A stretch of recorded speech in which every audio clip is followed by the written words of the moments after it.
Mes amis, bien le bonjour. Au Royaume-Uni, on nous parle de rationnement d'eau pour des raisons climatiques, n'est-ce pas? Je vais te dire, pardon. Quand tu arrives comme ça à parler de rationnement d'eau dans un pays où il pleut tout le temps, c'est vrai que tu as du mal, hein. Ça a fait tilt un petit peu dans ma tête. Alors oui, on nous parle de rationnement d'eau parce qu'on dit, bon voilà, le climat s'est réchauffé, l'eau s'est évaporée, tout ça. Bon, laissez-moi vous dire un petit peu la réalité. Ça fait seulement 34 ans qu'on n'a pas construit de nouveaux réservoirs d'eau dans ce pays. On a cessé d'investir sur les infrastructures publiques. Pire, on est en train de les piller. Aujourd'hui, j'aimerais vous parler de l'économie de pillage et d'extraction que vous pouvez constater en France également, vous pouvez constater en Belgique, un peu moins en Allemagne, mais énormément de pays européens sont en train d'aller tout droit dans l'économie d'extraction. Je vais vous raconter quelques exemples et vous en donner des marqueurs avant de rentrer dans le sujet. Comment ça marche? Comment ça marche l'économie de pillage et d'extraction? Ça se déclenche quand un pays ne croit plus en son avenir et quand il est entouré par des forces qui sont là, qui se branchent dessus, juste pour essayer d'en piller la substance, juste pour prendre le sang de ce pays et puis le verser, n'est-ce pas, sous forme de billets verts dans des comptes à l'étranger. Je vous donne juste un exemple, peut-être, c'est un exemple tout bête, comme on dit, mais il n'y a jamais d'exemple tout bête. Il y a toujours des exemples qui sont très révélateurs, qui portent en eux une symbolique assez extraordinaire. Vous savez que au Royaume-Uni, une grande partie de nos dépenses partent dans des investissements, je dirais pas investissement, c'est pas le mot. C'est des dépenses sans contrepartie, des dépenses sans contrepartie en termes de valeur, hein. Par exemple, on paye des taxes de circulation, une charge embouteillage, des frais de parking, des amendes de parking, des amendes parce qu'on a tourné à droite alors que c'était interdit juste comme ça, n'est-ce pas?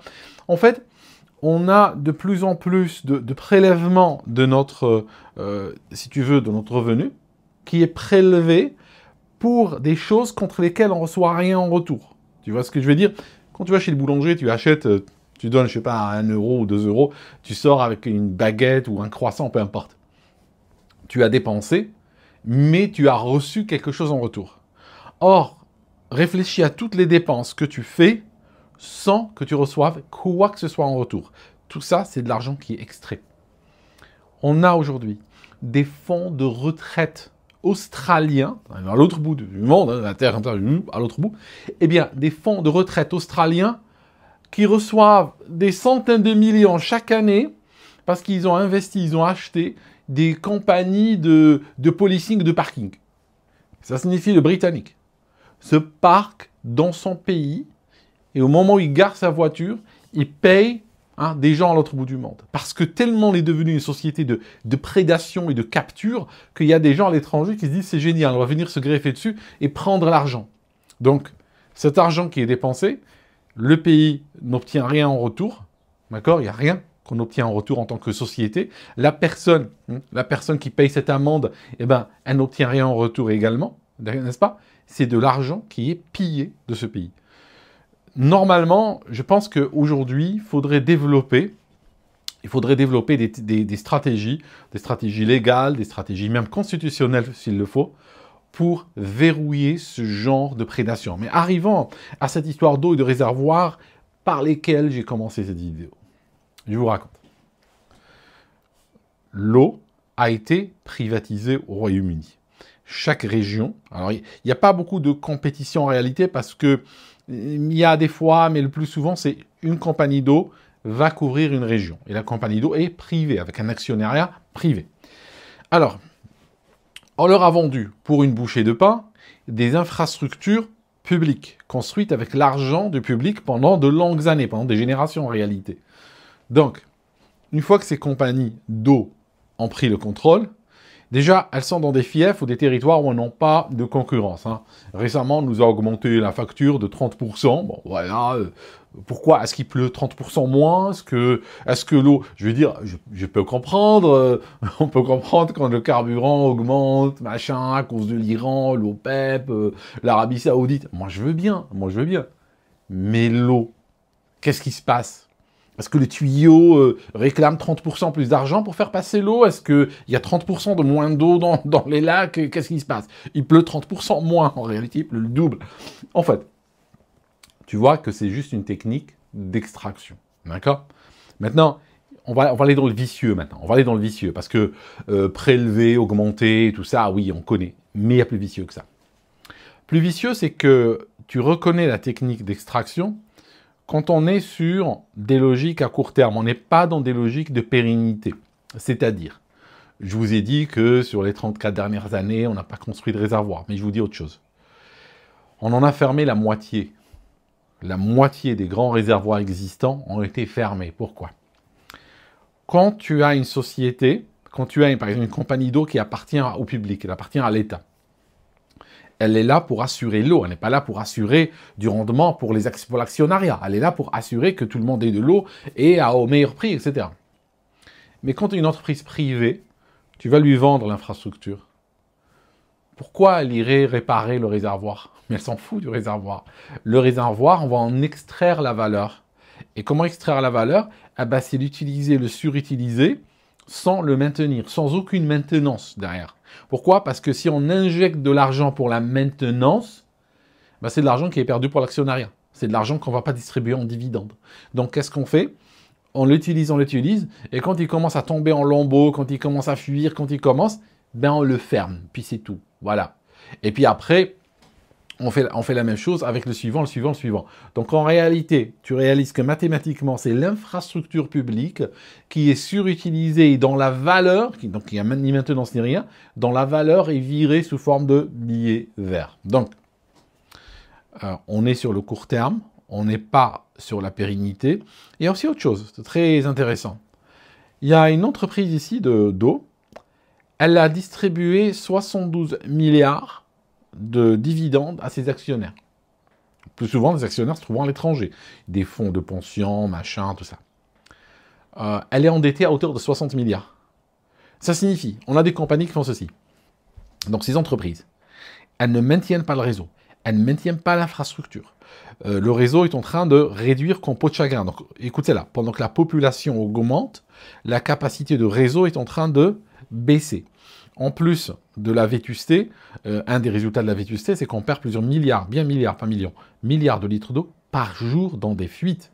On a des méga fuites, on a des fuites des fois plus grandes que le jet d'eau de Genève. Hein. On a des fuites régulièrement, des fuites où ça monte très haut dans le ciel et ça dure des jours avant qu'on puisse plus ou moins colmater et ça continue à partir.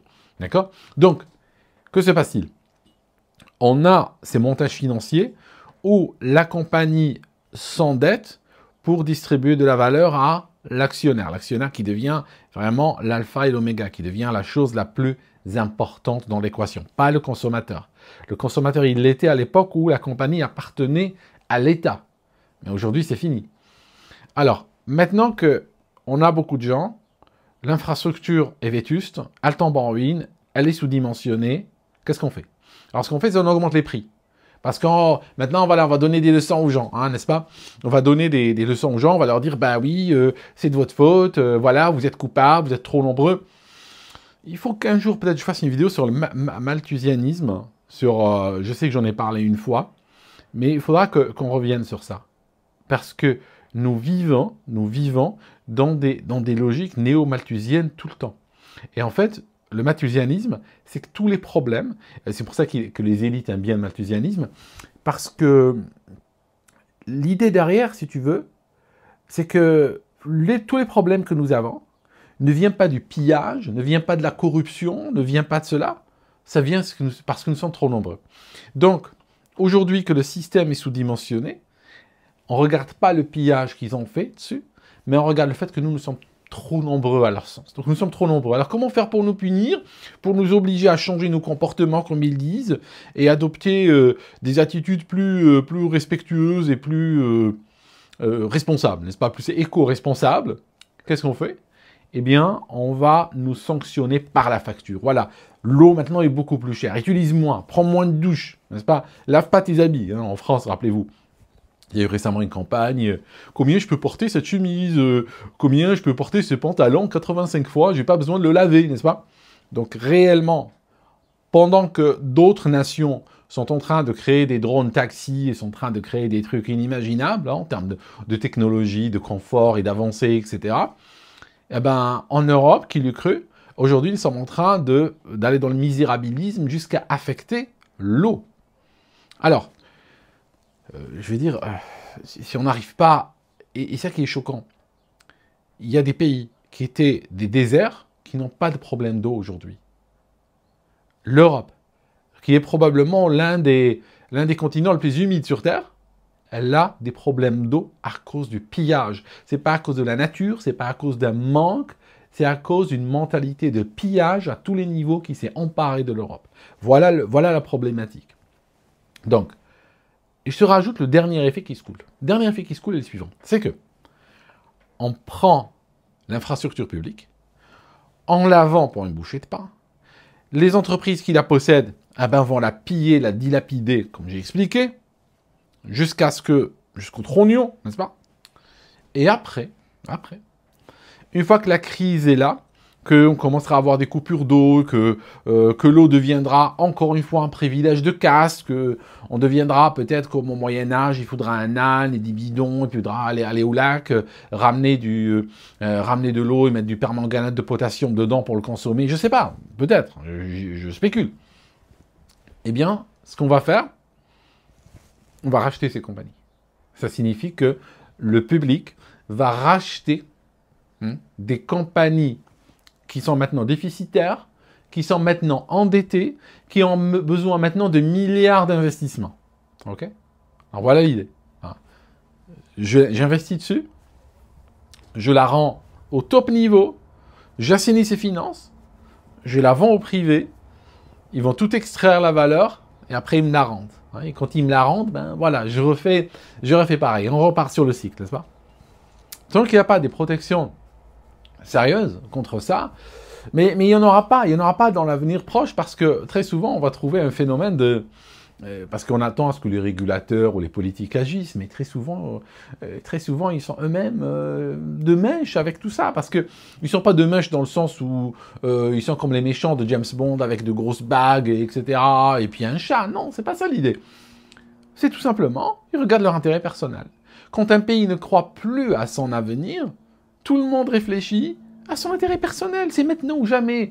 L'idée de pays, de nation, d'avenir même n'existe plus. Il faut frapper maintenant, obtenir tout ce que tu peux maintenant. C'est ça la mentalité qui va se mettre en place. Et elle l'est aujourd'hui là.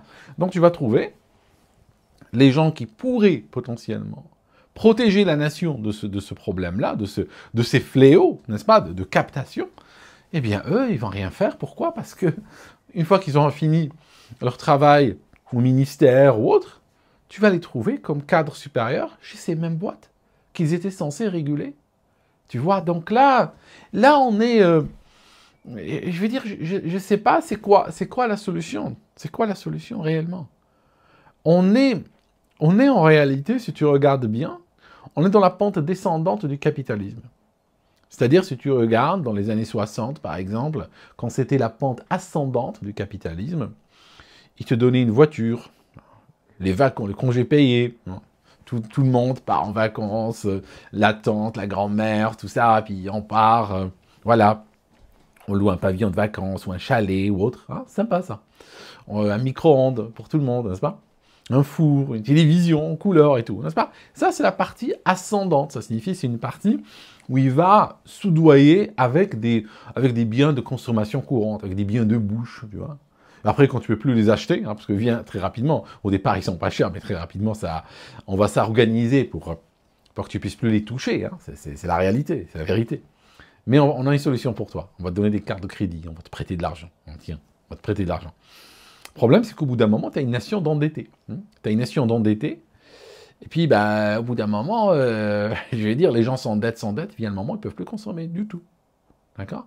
Et à partir de là, c'est la pente descendante, c'est l'effondrement. C'est ce que nous sommes en train de voir, avec une accélération très nette depuis 2008. Quoi. Une véritable accélération où on te reprend tout. Voilà, on joue au jeu de qui perd. Voilà, on te reprend le micro-ondes, on reprend la voiture, les vacances, tout ça.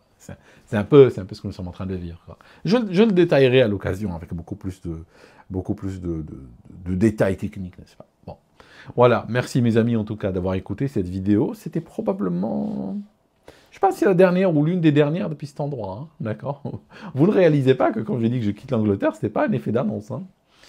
C'est... Voilà, en tout cas, j'aime bien cet endroit, mais voilà, je crois que toutes les bonnes choses ont une fin, comme on dit. Merci d'avoir écouté cette vidéo jusqu'ici. Abonnez-vous sur Substack, n'est-ce pas? Et puis, on se voit, quand on se voit, quoi. À très bientôt.